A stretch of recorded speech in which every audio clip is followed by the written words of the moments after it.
experiences. Please welcome Gary Radcliffe.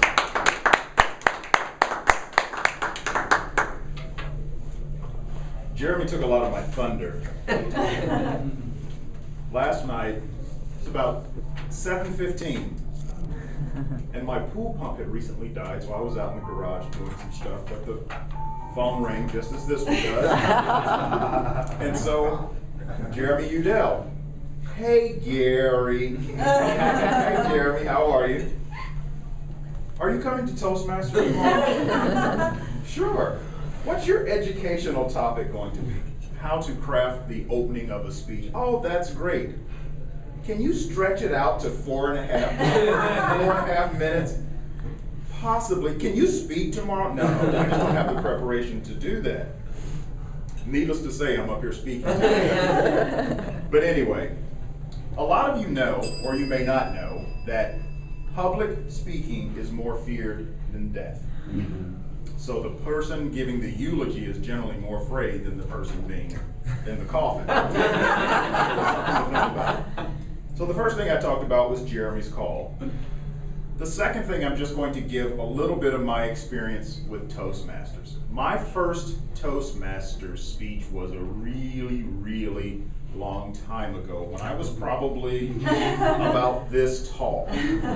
And it was with the Chicago Area Council Boy Scouts of America in Chicago, and they had a speech contest. And they said, Gary, you've been entered.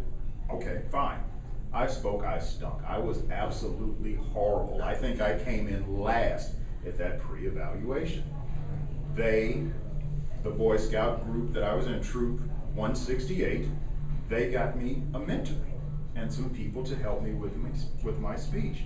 I came back to the finals, and I won. Oh, so wow. That was my first, you didn't get that one.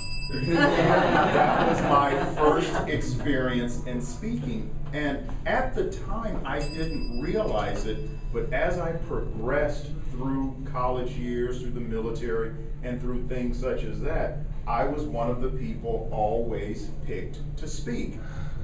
And they would say, you don't get nervous when you get up there. Yes, you do. Just about everyone who gets up here, you'll notice that something happens initially. I was sitting here next to Peter this time, and I said, okay, my palms are getting a little bit sweaty because it's getting close to my turn. But everyone who gets up here, no matter how aware they are of their speaking situation, how much stage presence they have, we all get nervous to some extent. But the only one who really knows that you're nervous is you.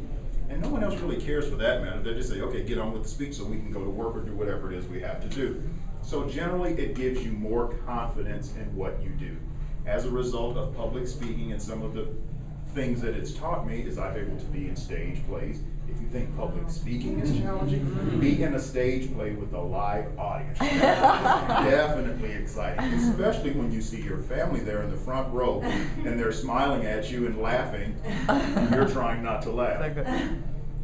Some other things that Toastmasters has taught me, and I didn't realize this until I took on a more active role on the leadership side, is it teaches you a lot about time management and herding cats.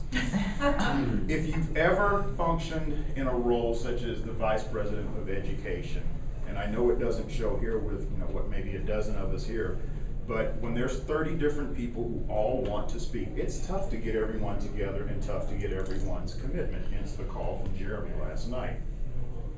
Once you move out of a club role, if you move into one of the area or district roles, you find that Toastmasters is very good at using your time. Always.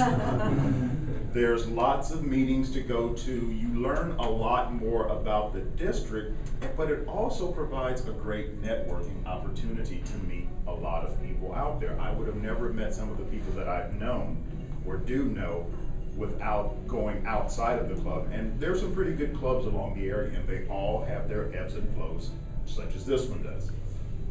Some other things, we've talked about the fear, we've talked about the nervousness, opportunities.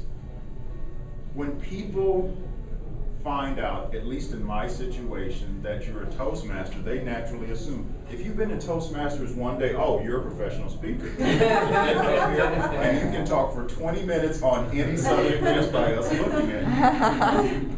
The church I go to, it's Northland, it's a fairly large church, and I had gone in, they had asked me to come in and give a talk about an initiative that they were having, and they said, what's going to be to the elders? And I'm like, okay, well, the elders, there's only 9 of those guys, no big deal, kind of like this.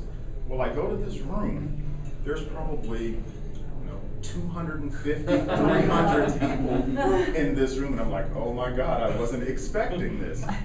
But even with little preparation, they gave me the notes about 20 minutes, or about 10, 15 minutes before I went into the meeting to speak, but it was fine. And you find that you rely on those Toastmasters skills that you've picked up along the way to get through the speech. So, in conclusion, that's my favorite word, isn't it? And one other thing it allows you to do, it allows you to think up here. You hear these little things and they don't distract you after a while, and you kind of catch yourself. But anyway, I digress.